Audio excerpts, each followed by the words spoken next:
Okay guys, this is Kumar Gupta from Isha Training Solutions, and I'm creating this video just to show, there is an interview question which one of the student Abhishek has asked me.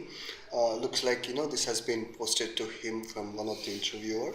So I did a little bit of experiment to find out the answer for that. So I wanted to share that with you.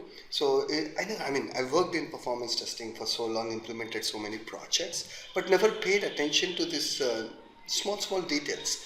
It's very interesting to know, and I'm sure most of you might not know, so I thought, I'll create the video and show it to you, share it with you.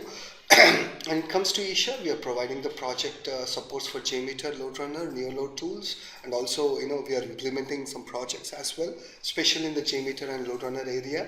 And right now, we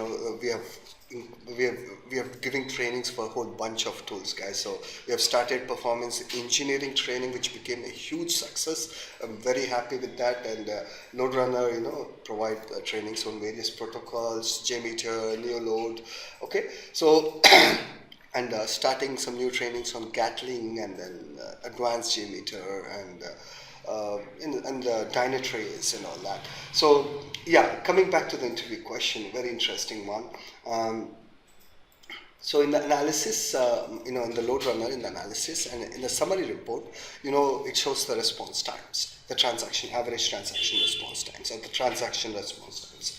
So does this include the response times for the failed transactions as well, or it shows the response times for only past transactions, whatever the minimum, maximum, average 90 percentile that it shows? It considers only the past transactions, or it considers both the past and failed transactions? So this was the question. So my immediate answer was no for this. When Abhishek asked me, he's a very, very nice student, very dear student of me, who keeps in touch, all the time. So Mr. Abhishek, when he asked, the answer was no, but however, I wanted to be absolutely sure. So I did a little bit of experiment, okay, to make sure that the answer is actually no, okay. And after this experiment, you would know yourself.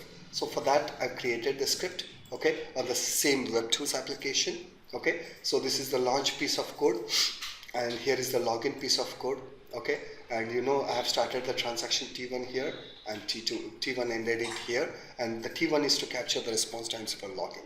And then there is a sign out, and I'm not capturing the response times for any of the transactions, because my focus is only on the login.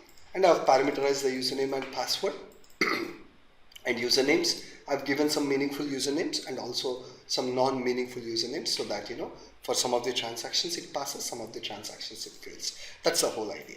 Okay, now went to the controller part, okay, and uploaded the script, executing with one user, okay, and then I'm doing a run until completion. Okay, so if you go to the runtime settings for this, I'm running it for 11 times because there's data that I've put is 11. Okay, run until completion means it will execute for 11 iterations before the user stops. Okay, so that's what run until completion means. Very rarely used option here, this one. And in the interviews, there was once, it was asked to one of the students as to what is this run until completion, or when will this run until completion, actually, what it will do. So it will run for the number of iterations you define in the runtime settings, and it will stop after that, actually. Okay. So anyways, that was a different interview question, but coming back to us. So I'll go ahead and run this. And let me store these results in test 7 in the temp folder. Now it is executing, okay, and it has executed all the 11 times, and it has failed. The user has moved to fail because some of the transactions have failed. So let's go ahead and look at the analysis report to see what has passed, what has failed, and all that. Okay. So the test 7 is what I have, the results file was. So let me open the analysis, and also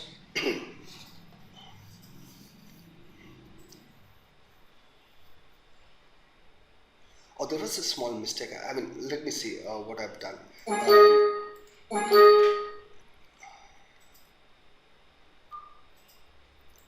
So when you go to the runtime settings over here, so you wanted it to log it, even, okay, always send the messages. That's good.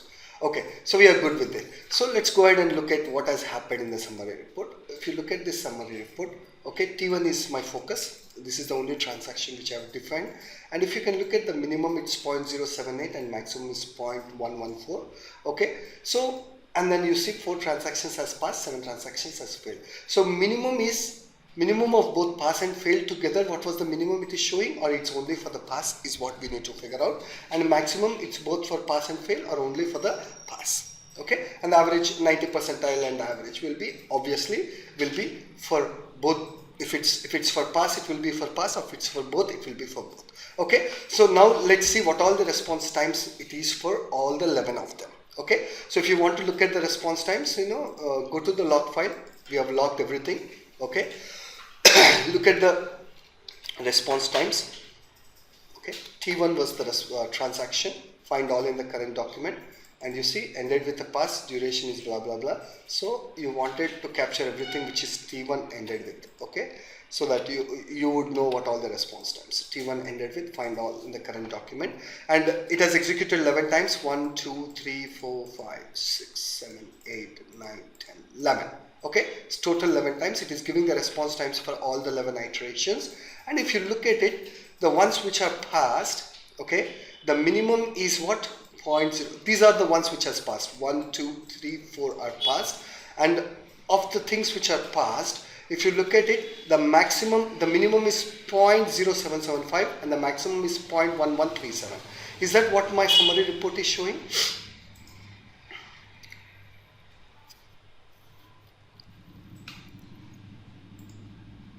Is that what my summary report is showing? Let me look at that. If you look at it, yeah. T1. Hang on. There were too many summary reports, guys. Let me open the one, which we have just executed, just to avoid any confusion.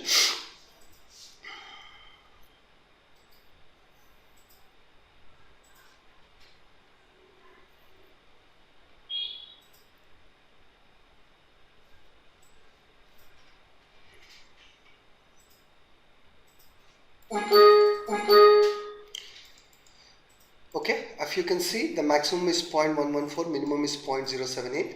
Is that what it is? If you go back here, so what was the maximum? 0.114. Okay, if you go back here, it is 0.114. 37 they have rounded it off, so 0.114.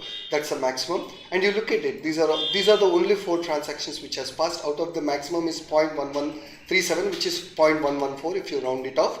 Okay, and the minimum is what? 0.0775. Okay, so